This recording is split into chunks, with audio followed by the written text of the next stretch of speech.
皆さんこんばんは。フォーラム8プレゼンツ、玉木のスポーツジャーナリズムの時間がやってまいりました。MC のスポーツライター、小崎です。このチャンネルはスポーツ文化評論家、玉木正之を送る既存メディアと異なる視点で、スポーツの真の問題点を取り上げ考える番組です。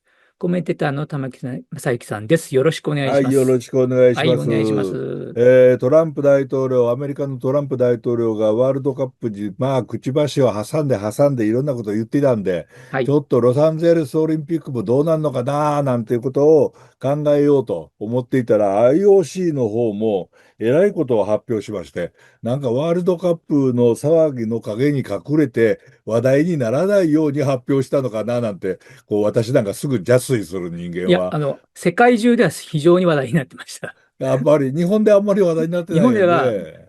全くなってなかったですね。なってないよね。なんでこれ取り上げないのかなって思うんだよね。だって、オリンピックに出場した人には、IOC から1万ドルが渡されるええということなんですよね。ミラノに出た選手にも渡さそうそうれるらしいんで。そうそう。ミラノに出た選手もそうだし、それから、ロサンゼルスからもそうえだし。ええで、ミラノに出た選手っていうのは、大体これは、と、2900、2900人選手で、だからにええす2900万ドルぐらいなんてかかるんうん。ですよね。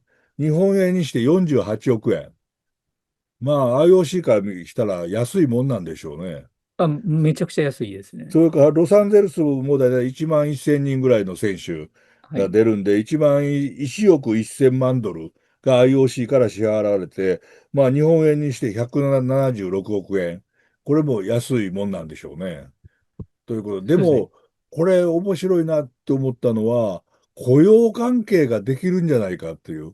お金を出す人ともらう人で、スポーツを媒介にして、要するにそれを見せて、事業をしているっていうふうに考えると、今度は選手の方が労働組合を作るというようなことも可能になってくるのかな、なんて思って今日はその話をじっくりしたいと思うんですけれども、春日はい。さん、よろしくお願いします。ろしくお願いします。春日さん、これ、初め聞かれたときどう思われました？ 1 万ドル出すっていうの。最初に聞いたときは1万ドルっていう話で、ってええ思った。これはもちうん、ろんそうなんですけど、うん、あとちょっといろいろ話を聞いていくと、はい。そんなに驚かなくてもいいかなっていうふうにはああ、なりました。そうですか。っていうのは、うん、さっきおっしゃってたけど、うん、実はパリオリンピックの時に、はい、その始まる年の4月ぐらいに国際陸連の、世界陸連のコー会はい、長がはい。驚くべき発表をして、セバスチャン・今回のコーさんですね。セバはい、スチャン・コーがパリオリンピックで金メダルを取った人にははい、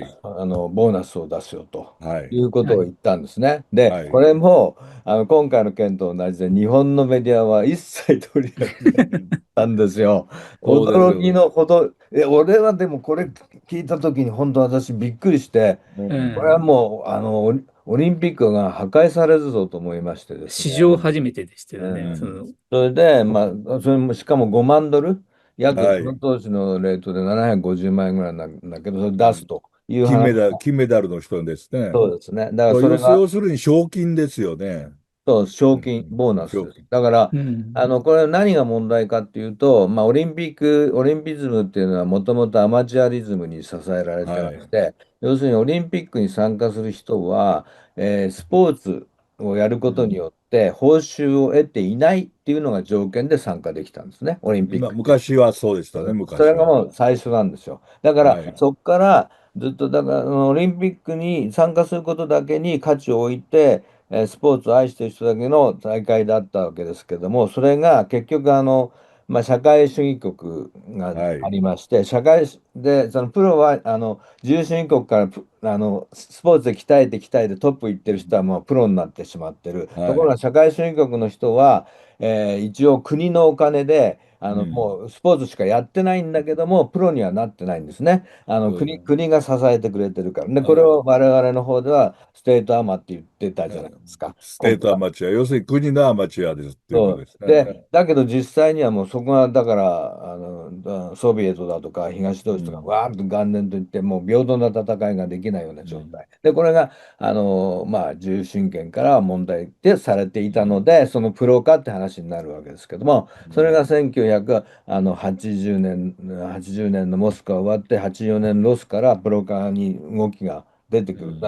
もうその時のサマランチは、要するにオリンピックが最高の頂点の戦いじゃなきゃいけないっていう考えがありましたから、そこにプロが出れるようにしないと、東西バランス取れないということで、それでプロ化が始まるんですけど、で、そうなった時にも、もう一番の守んなきゃいけないことは、オリンピックに出たからってそこで、アピアランスマネー、出場したからっていう賃金とか対価は発生しないよ、ということがなんていうかな、一丁目一番地だったわけですね。これがあるから、オリンピックにプロが出てもいいっていう話で来たわけですよ。で、それをずーっと一応守ってきてるのに、コーンがそれを自ら崩した、陸上選手のトップアスリートが崩したってことで、大問題じゃないっていうことを、私は声を上げました。で、それがずっと、その時は、だから IOC は、IF には、治外法権で入っていけないから、こうは多分出したと思います、パリの時にね、金メダリストには出したと思うけど、でもその金の出所を見るとね、結局オリンピックで、IOC が稼いだ金を、90%ばらまくんですけど、IF にもばらまくじゃないですか。で、陸連にもばらまくわけで、世界陸連が持った金から出してるっていう構図になるから、マッチポンプみたいになっちゃって、これ変な話。で、そういうことはすごい問題だと言いつつも、でも例えば日本で日本代表選手団に対して金メダル、銅メダル取った人にも報奨金っていうのを出すように1992年からしちゃったんですね。だからこれは、300万円ですね。300万そう、円と200万円と100万円、金銀銅今500ですね。万になってるんですね、金がね。値上がりしたんですね。はい。で、それも、だからそういうのはあるけど、でも IOC はそれに対して出さないっていうね。要するに、それは別の問題だよって話にしてたから、保てたモラルがあったんはい。ですよ。だから、そこをちゃんと守ってほしいなっていうのはあります。そこに1万ドル支給ってきたから、何これってなった。まず最初、第一印象です。でもよく聞いていくとですね、結局これは出場給じゃなくて、あくまでもその彼らがやってきた努力に対しての、助成金であると。ですから、そのファウンドを作って、それが必要な人には渡すと。でいらないって言った人は、それが助成金がファンドが残っていって、次の時代のアスリートのための、援助金になると。こういう、申請しないともらえないっていうね話ですよね。ですから、この、配分もですね、結局、各オリンピック委員会に配分するんですね。だから、例えば日本の場合、今回121人出てるんですけども、121人がみんな手を挙げたら、121人分を日本オリンピック委員会に出すっていう。で、それ日本オリンピック委員会が分けるっていう感じで、助成金として、自分たちがやってきたトレーニングとか、その日々の、頑張りに対してのそのお金っていう言い方なんですね。だからそこで、ちょっと思い出したのが、昔我々がやったオリンピックキャンペーンってやつなんですけど、オリンピックキャンペーンプログラムっていうのは、日本の選手も要するにスポーツで商売しちゃいけない、お金稼いじゃいけないという前提がありましたけれども、もういかんせん選手強化費が足りないと。で、それをどうやって出そうかということで、電通が入ったんですけど、選手の、有名な選手がテレビに出て、その CM のお金をもらう、もらうというか入れて、で、それを資金にしていこうということで、だから本人はお金もらえないんですけど、出たことによる資金を選手強化費のバンクにしていくっていうね、デポジットにしていくっていう、そういう建前で、結局アマチュアリズムを守ってきた。頑張れ日本キャンペーンってやつですね。そうそう、だからそれとなんか思い出したの、やり方がね、多分一緒、そういう感じ。ただこれどうなんでしょうね。例えばアマチュアリズムっていうのでそういうのが進んできたっていうのはわかるんですけれど、その最近の思想的背景としては、かつてのアマチュアリズムっていうのは労働者を差別する貴族趣味の、要するに差別思想であるっていうのが定着してきましたよね。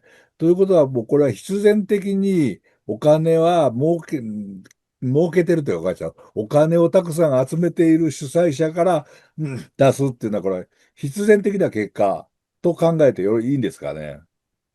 まあ、要するに、あれですよね、ね。まあ、集めてるっていうか、IOC がオリンピックを主催することによって得られる収益は、まあ、その90%はすべてオリンピックムーブメントに資するというか、はい。分けるわけですけれども、うん。各 NOC、各 うん。OCOGA、これは組織委員会ですね、あと、各 IF、国際競技うん。連盟、それからオリンピックソリダリティというところで、まあ、例えば、困った国の選手を助けるための資金とかそういうところがあるんですけども、そのソリダリティマニーと、あとまあ最近では難民選手団のためのはい。お金とか、そういうものを全部分けてやっていく、それうん。配分するって、分配するっていう思想は残っていて、うん。で今回のこの1万ドルについてもその分配思想っていうかね、う配分していん。くっていう考え方になるので、そこうん。はだからいわゆる労働者契約とは違うんじゃないかとは思います、僕は。そう言っておかないと、IOC は困ることに陥りそうだから、そう言うっていう感じもしないでもないなと思うんですけれどもね。そうですか。まあ、ただね、これ多分これもFit for the Future っていうプロうジェクトがん。出てきたんですね。はい。で、まあ、選手委員会の委員長は、昔の、NBA、バはい。スケットの選手のスペインの方なんですけど、それははい。もう、はっきりさっき最初に小崎さんがおっしゃったように、これは給料ではありませんと。うん。報酬ではありませんと。うん。助成金ですっていううん。ことを言って、これはみんな金メダリスうん。トとかメダリストにうん。だけにやるもんじゃない。楽で、はい。一部の人にやるもんではない。うん。全部の選手、オリンピックに出るために努力してきた選手のために、僕たちが用意したお金なんですよ、みたいな、うん。使ってもらえるお金なんですうん。よってまあ、言い方をして、感うん。動のスピーチに拍手が起こったという、こういう状態がありましたけれども、の、要するに、一方で考えなきゃいけないのがですね、やっぱ貧しい国の選手もいるはい。んですか、はい。そういう人にとって1万ドルでも大きなお金。まあ、大きいですね。難民選手団も大きいですよね。まあ、今、その IOC も結局、その全世界の人にそのオリンピック、スポーツが行き渡るっていうことをう考えん。ているので、できるだけそういうところに手を伸ばしていくっていう方向に来ていると思うので、そういう意味でこれを、まあ、作った部分があると思うんですね。で、それで、例えば、もういらないよってあのた選手とかも結構いると思うんですね。1万ドルポーチもらってもしゃあないや、みたいな。うん。そういうのも結構いっぱいいると思うんで、そういう人はもうほっとけばいいじゃないですか。でたも、だ逆、最低賃金みたいなただ感じになっ逆、最低賃金ね。最低賃金と言っちゃいけないんじゃないですか。て、ここだけの話でございはいはいます。はい。でもそれだったら最低賃金を目指して、うん、要するに自分は、メダリストなんかにはちょっと無理だと。うん。でも、これ、オリンピック出場が決まったらお金もらえるんだから、150万円ぐらいもらえるんだからと思って頑張る人も出てくるでしょうね。そういうのが出ちゃうと困りますよね。だからそういうのが、でもそれはうん、絶対出ますよね、絶対に。と思う。まあ、要するに今、いわゆる IOC の説明として僕は言ってたんですけど、うまあ、ん。私の個人的な見解としては、やってはいけないと思います、これは。ああ。ずっとやっぱりそこの部分は守ってもらいたかったんですよ。要すうん。るに、オリンピックに出ることで対価を受けないって、この思想が、結局ほら、うん。ボランティアがお金もらえないって日本のはい。評論家がギャーギャー言ってたけど、あれもはい。結局もらわないのは、そのオリンピックに貢献してるからっていう、その名誉だけで来てくれるから、いらないんですよ、彼らは。うだからそうん。いう、だから選手もそうじゃなきゃおかしいでしょって話になると思います、僕は。だからここは守んなきゃなんない一線だったと思うんですけどね。で、それでをこういうも形で言ってしまったっていうのは、玉木さんがおっしゃる部分が本当に心配です。は。いや、でも、東京オリンピックの時には、そのボランティアの人も、お金をもらうボランティアと、お金をもらわないボランティアが出てきたっていうようなこともありましたしね。そうですか。そうですね。ボラまあ、ンティアあれでもほら、なんかさ、が集まらない結構から。日本の社会風土としておかしいおかしいってなって、うん1000円の交通費かなんか出すようになったじゃん。そでもあれはっきり言ってね、オリンピックの歴史から言ったら前代未聞ですよ。う。ああ、そう。全く出してないから、今まで。あ全く。あ、出すのは、お洋服と、お洋服は、お洋いや服と、あと、で、まあ、ディプロマとバッジ、うん、ピンバッジだけです。うん。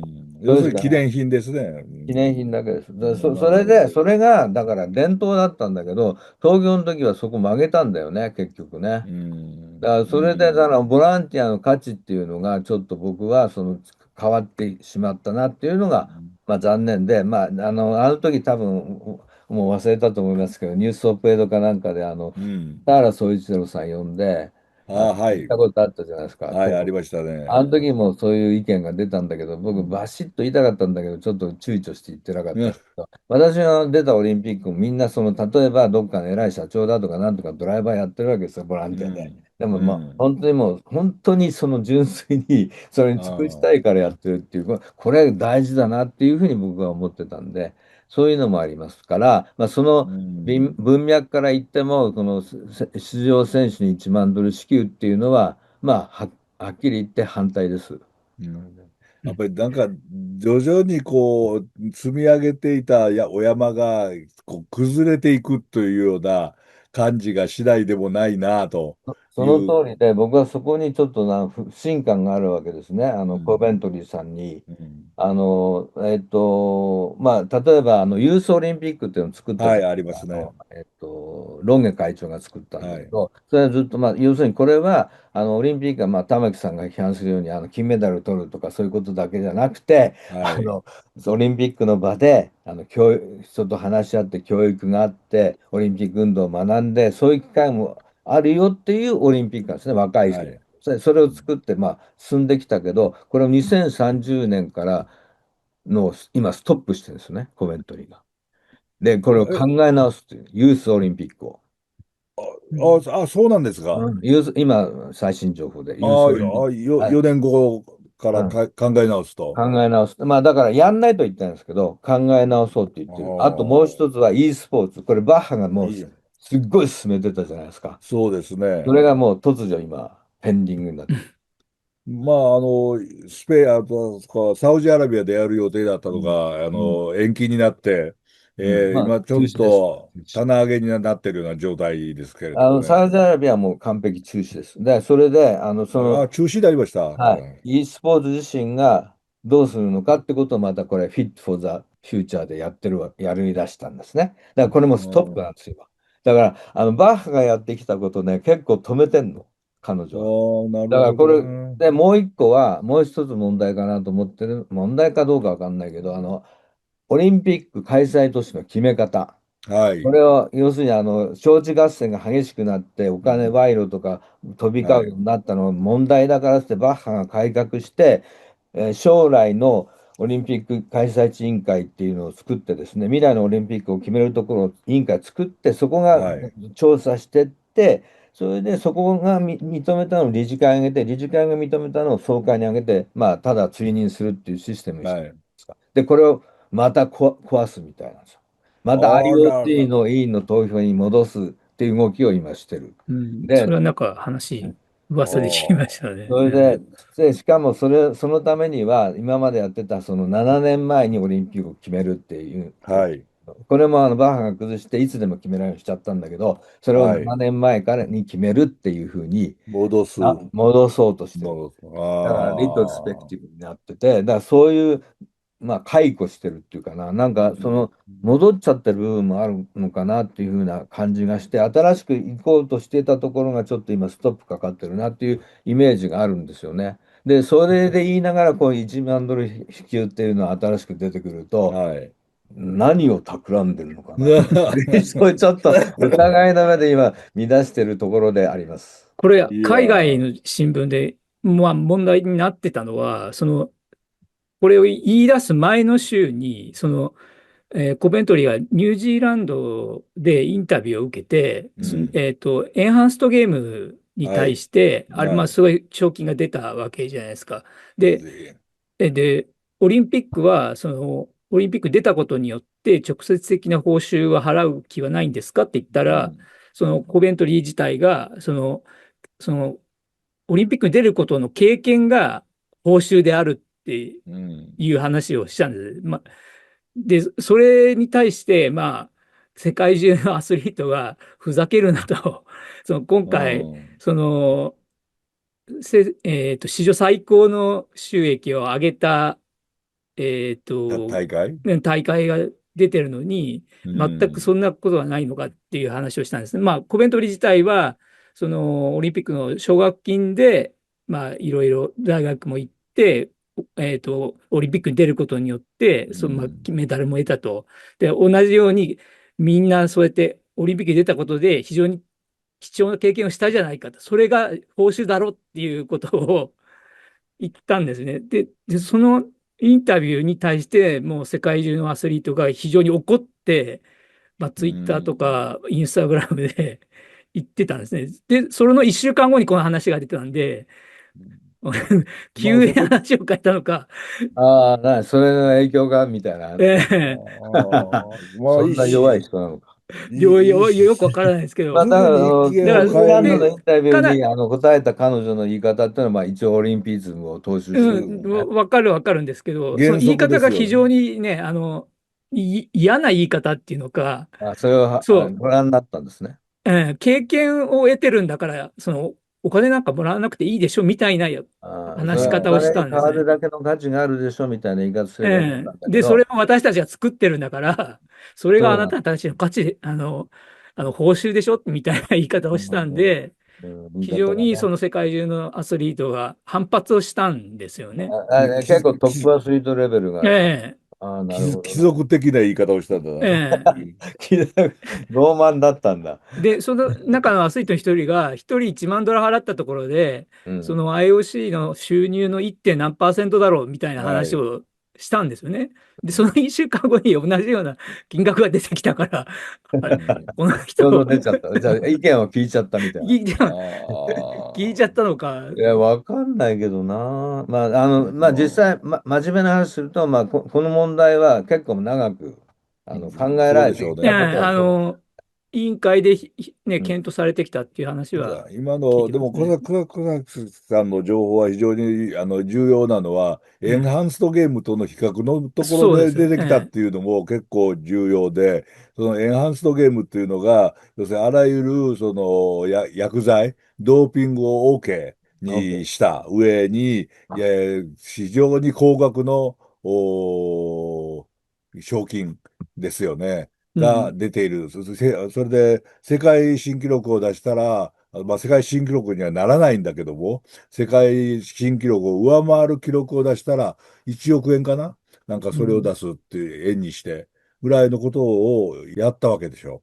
で、おまけにそれに対して、スポンサーとして入っているのがトランプ一家ですよね。うんやっぱりちょっとそういう流れが一方にあって、そのアスリートの方も、なんかその流れに乗っかってるっていうような、まあ、ただ、金、エンハン金出せストゲーム、よっていう。は、労働分配率は30何パーセントなんですね。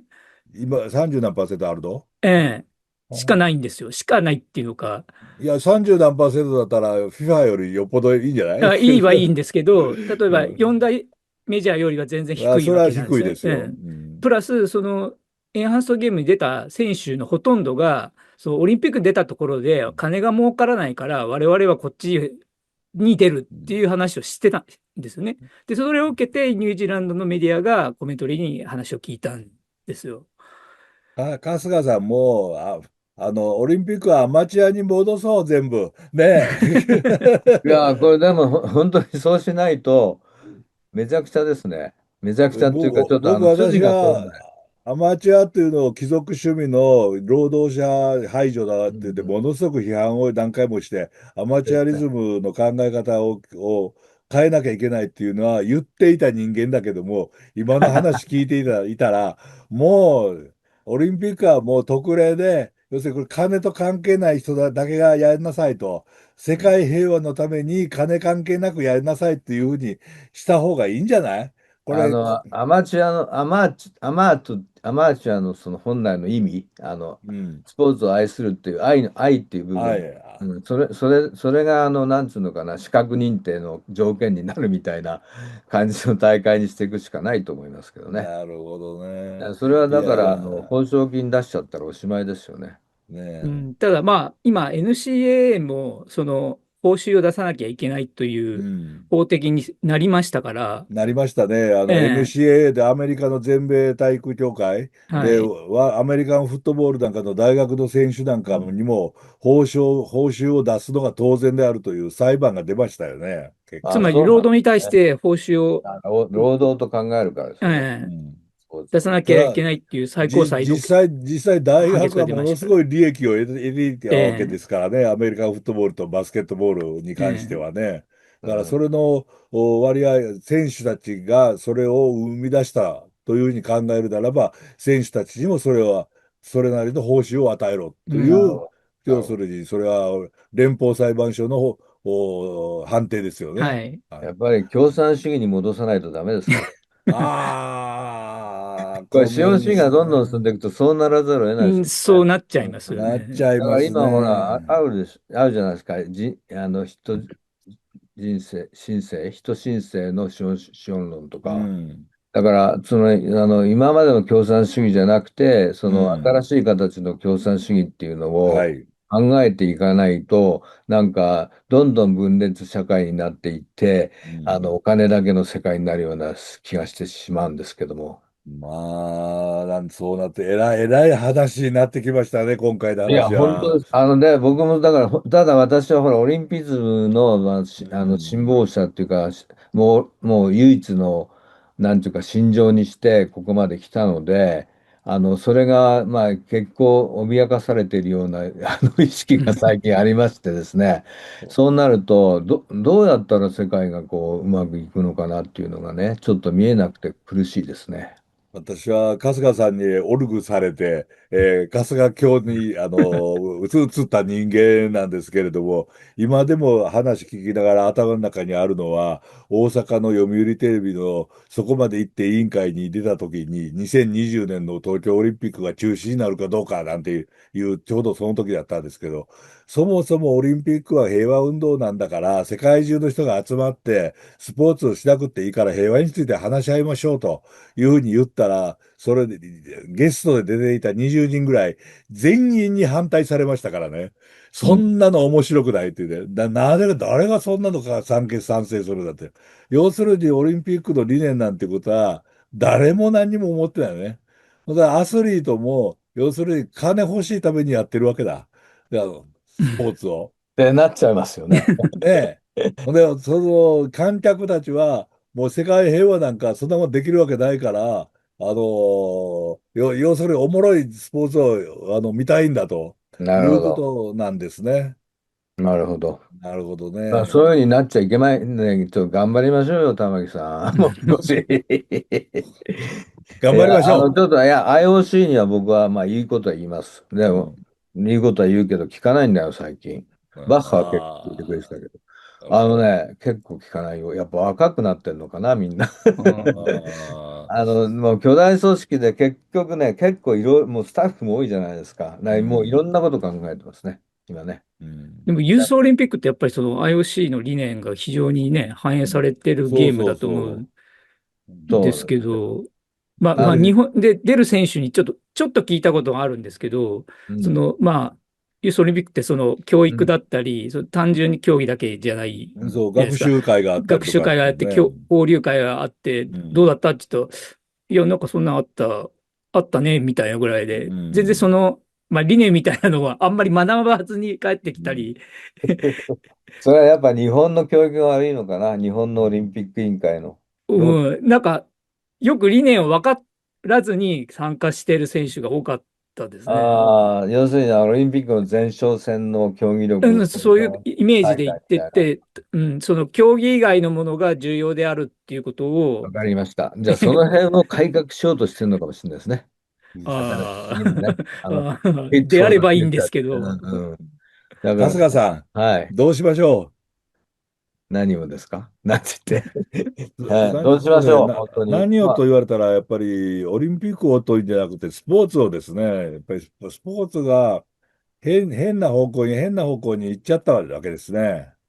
うん。もう、要するに資本主義の中での、もなんていうか、袋小路に入ってしまったっていうか、まあ、確かにそれはあるかもしれないですね。だから、ここからうん。新たなる改革っていうのが、果たして、例えば、FIFA のワールドカップにしろ、アメリカのメジャーリーグにしろ、から日本の企業スポーツうん。なんかにしても、まあ、うん。プロ野球なんかも含めてね、にしても、スポーツがどうも何か、スポーツの喜びというものに、全く関係のない袋小路に入り込んでしまって、で、報道されているものは、やっぱり、年俸であるとか、それから記録であるとかっていうんだけれども、果たしてそこに喜びっていうものが、付随しているのかどうか。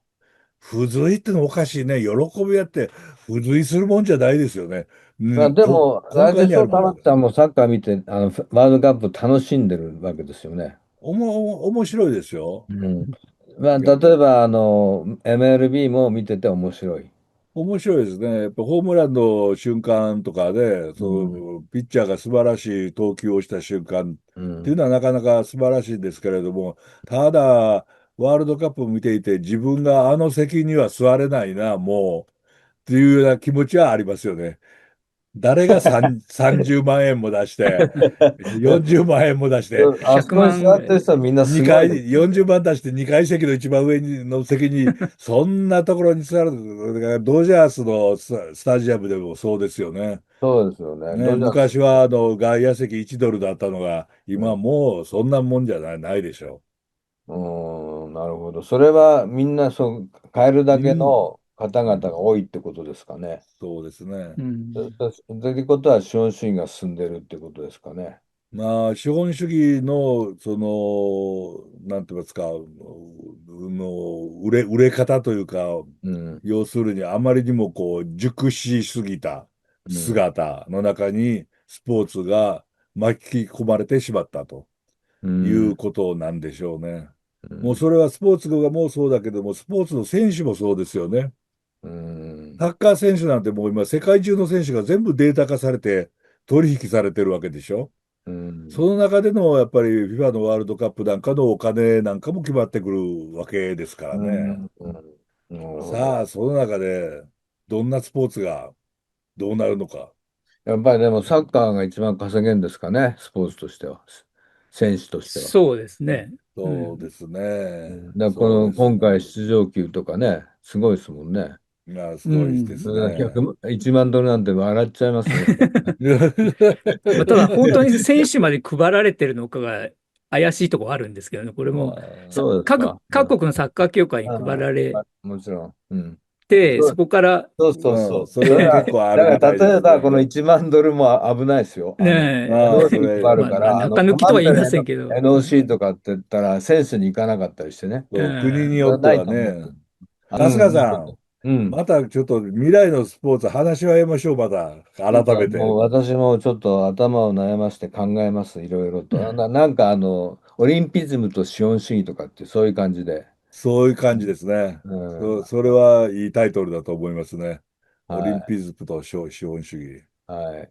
うそれでオん。リンピズムが滅びると僕も滅びますのでよろしくお願いします。いうやん、そうですね。でも資本主義と共に生きてないだけ幸せは多いですね。ー。そうですか。それは素晴らしいです。ええ、新共産主義ですね。そうですね。コンミュニズムファでいきましょミリズム、う。原始共産制に戻っちゃったりしそうます。ですね。いや、どうもありがとうございましいや、た。すいません。3回にわたっえていありがとうろいろございます。話がここまでねじれて進むとは思いませんでした。ほんまですね。とかね言って。え、でも非常に有意義な話ができて嬉しかったです。また、春日さん、はい。話しましょう。よろよろししくお願いしく、ます。はい。よろしくお願いします。ありがとうございましありた。がとうございました。皆さんご覧いただきありがとうございました。次回のフォーラム8プレゼンツ、玉木のスポーツジャーナリズムを楽しみにしていてください。それでは皆さん次のエピソードでお会いしましょう。さようなら。